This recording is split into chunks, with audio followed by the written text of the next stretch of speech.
Okay. Well, good afternoon, gentlemen and lady. I think we're in the middle of, or approaching the end of one of the worst bear runs ever in the minerals industry.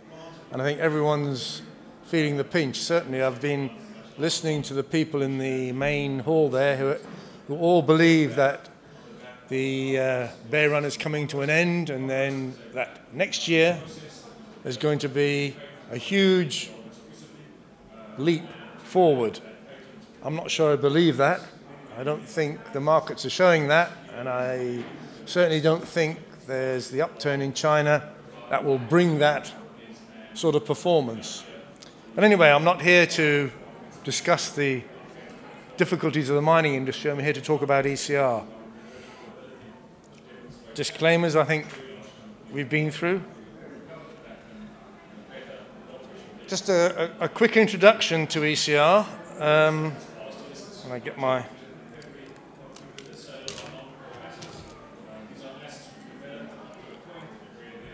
We're focused on really identifying high potential mineral deposits, not necessarily just gold, but the current focus is on gold in the Philippines and Australia. And we have been looking in Argentina. We've had a prospect in Argentina for some time. We've got an exclusive right to earn a 50% interest in the Dangle project in the Philippines, which is currently owned by Tiger International Resources, and we've got a right to buy into that by doing meeting certain milestones in the next few years.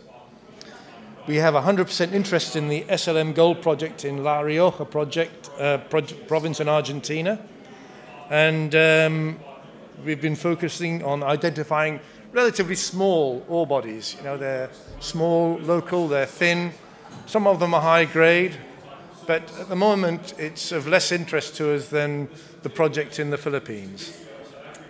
And then we have an Australian subsidiary that was originally Mercator Mining, that collapsed a few years ago and has 66 million Australian dollar tax loss on its books.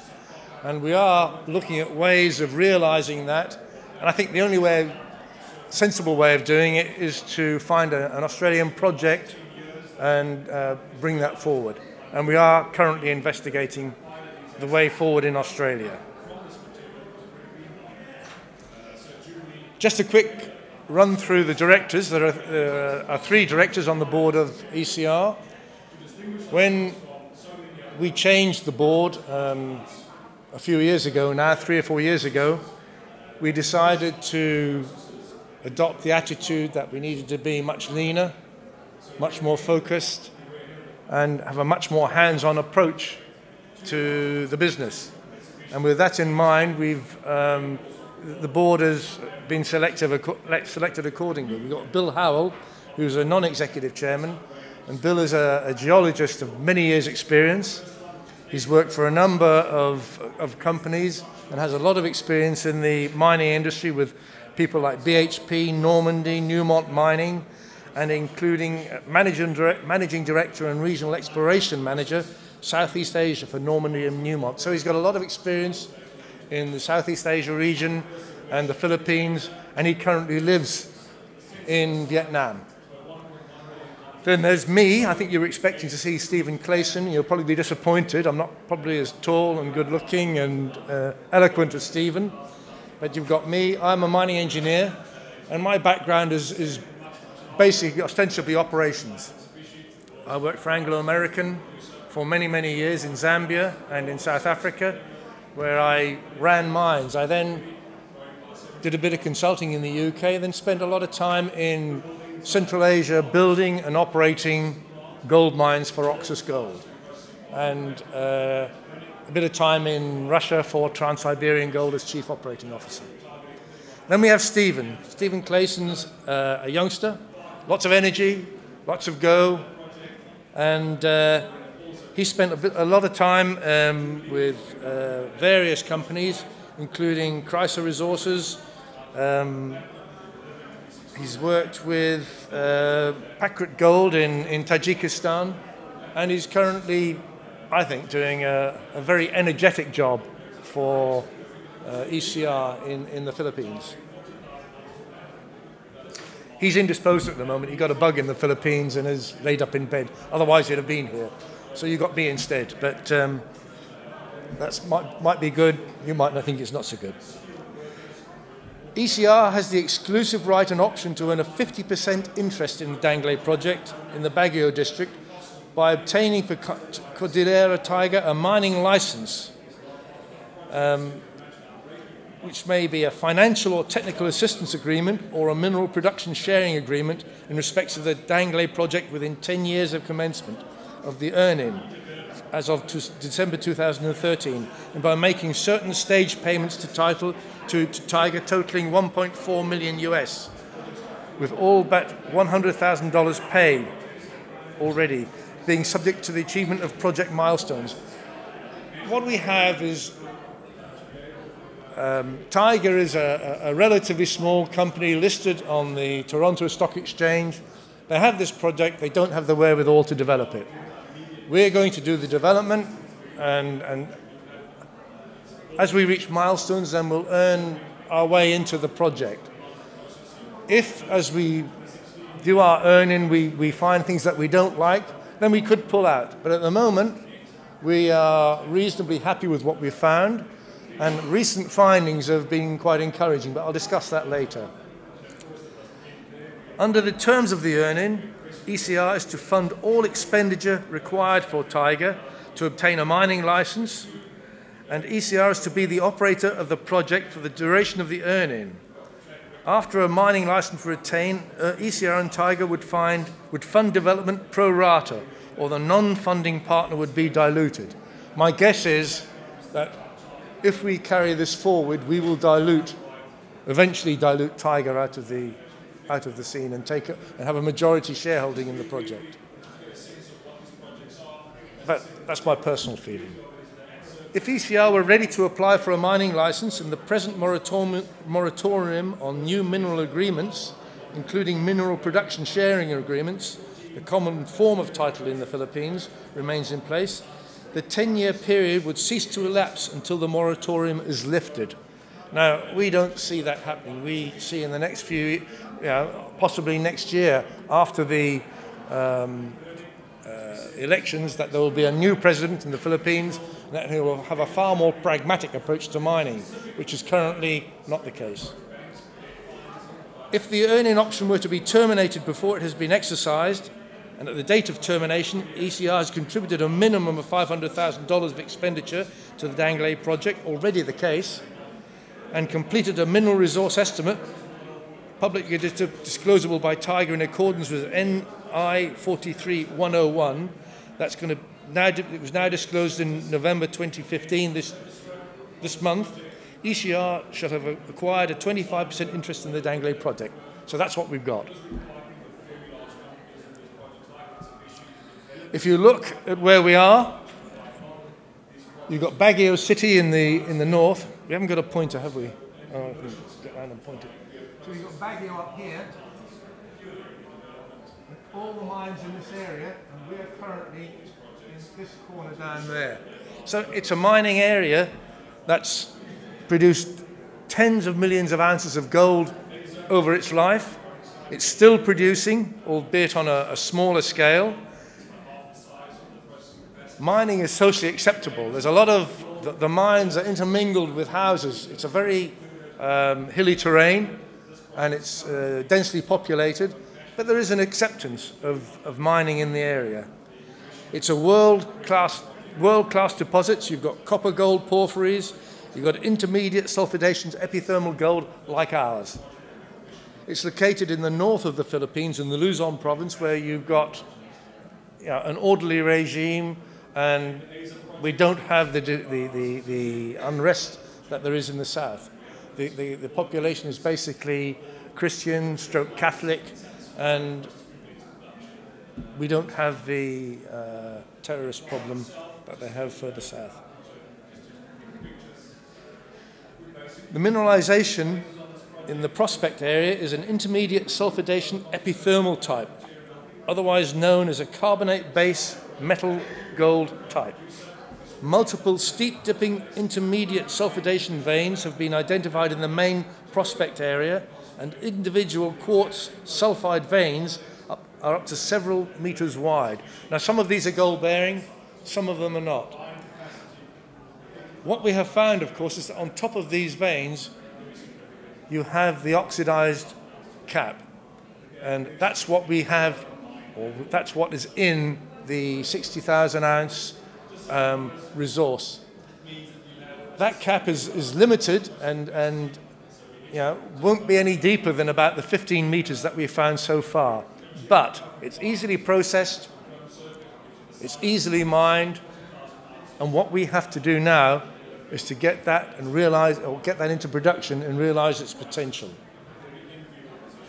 The type of intermediate sulfidation mineralization is to be found in the gold-rich vein-hosted mines of the Baguio district. They're all very similar. You get the veins with an enriched oxide cap on top. We did some RC drilling, reverse circulation drilling in 2014 that confirmed mineralization over a strike length of 400 meters and a vertical extent of 250 meters. The RC drilling was good, but it's of limited use. It will tell you the quality of the rocks in the ground, but it won't give you the structure. And one thing we have to do in the future is to determine the structure of what we have, because we believe that the structure has been misinterpreted. Certainly, it was misinterpreted by BHP in the initial evaluation. Our ECR's exploration to date has included detailed geological mapping, extensive surface and underground sampling, over 1,000 meters of RC drilling, and that's limited in depth to around 150 meters. Much below 150 meters, RC drilling is expensive and difficult. 800 and odd meters of diamond drilling, an airborne topographical survey, and trenching and test pitting.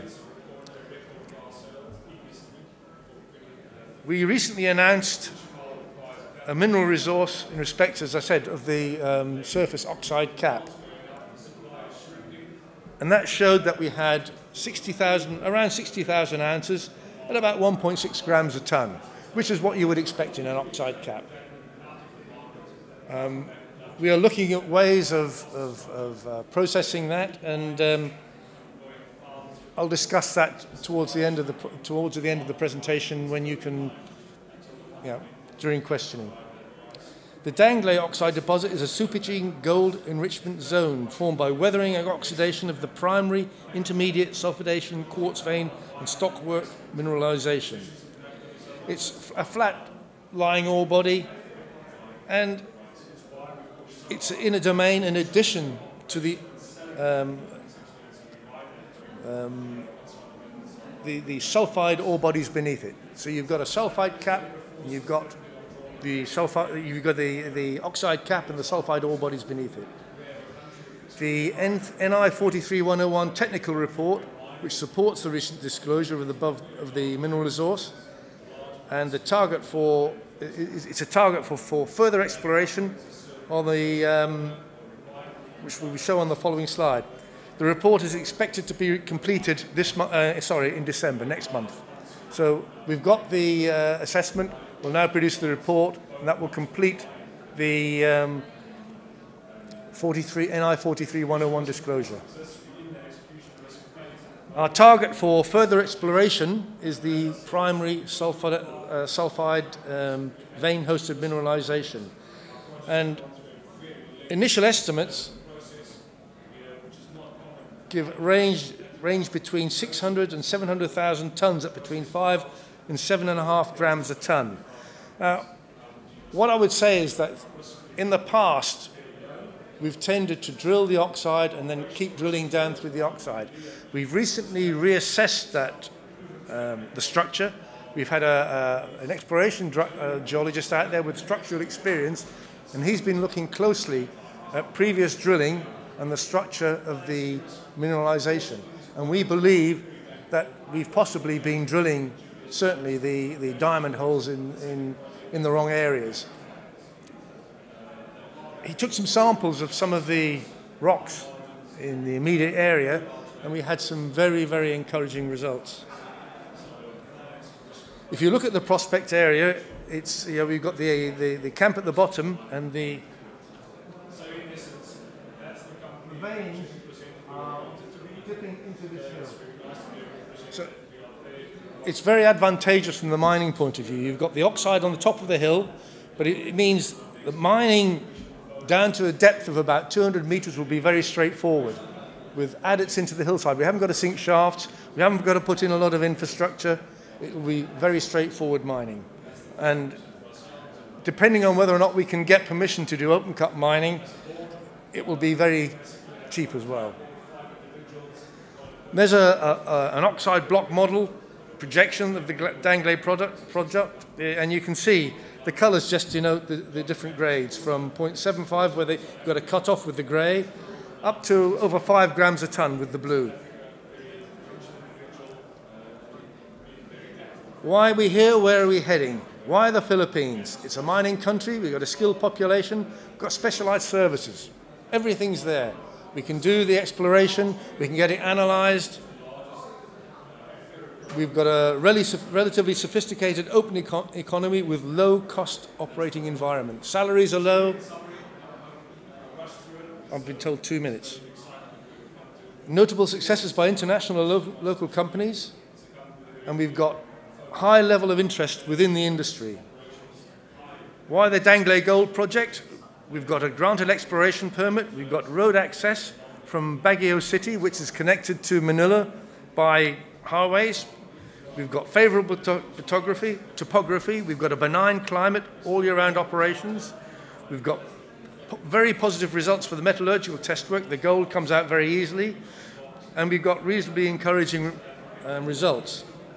The next step is to complete the NI 43-101 and to review the potential operations and alliances. And what we're looking at is mining or producing ore from the current project and processing it at a mine next door where they've got a mine with very little ore and a plant with very little feedstock.